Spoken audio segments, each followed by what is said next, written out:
বদরপুরের স্ত্রীকে হত্যা করে আত্মঘাতী স্বামী, ঘটনায় চাঞ্চল্য, তদন্তে পুলিশ।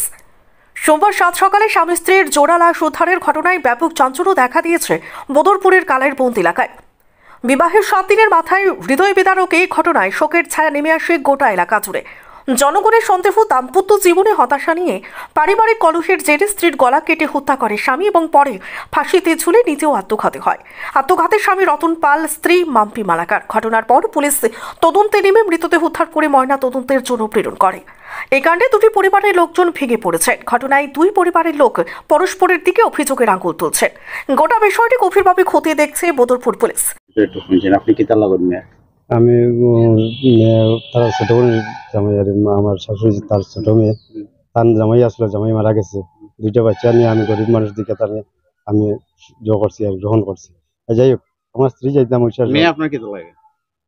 খার মেয়ে যে বউটা বিয়া দিয়েছেন, যে মেয়েটা মারা গেছে আজকে, আপনার কি লাগে? মেয়েটা তো আমার কিছু নেই, এখন তো আমার সম্বন্ধীকর বউ, বিয়া করিয়ে আনছি, সম্বন্ধীকর বউ হয়েছে, আমার বৌদি সম্পর্ক লাগে। আচ্ছা আচ্ছা আচ্ছা।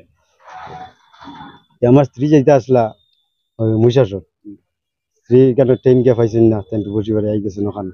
আমার শাশুড়ি ফোন মারি কইছি ট্রেনের লেট, ট্রেন বাড়ি গেছে গিয়া। আইয়া আমার ফোন মারছে, ফোন মারিয়া কইছেন ওরকম ওরকম অবস্থা। তারা কিতা কইছেন আমিও শুনছি না, কইছেন ফাঁসি লাগি রে। আমি কইছি চিল্লা হাল্লা চিল্লা করো, মানুষ জমা, তোমরা এখানে মানুষ নাই, তোমরা ফাটাই না, ওরকম কইছি। হওয়ার পরে আমি আর বুঝছি না, আমার ফাওয়ার তলাতে মাটি গেছি, আমি কিতা কইতাম। এখন কিতা শুনছেন? আইয়া কিতা দেখছেন? এখন আমি আইতে সময় কিতা করবো, আমি এখন আইয়া কিতা শুনলা ঘটনাটা? এখন আইয়া দেখি তো 10 জন ডেড, স্পট ডেড। যে মারা গেছে ছেলের নাম কিতা? রতন পাল, এমনি কালা কালা ডাকুন। আর বউর নাম কিতা? মাম্পি মালাকার।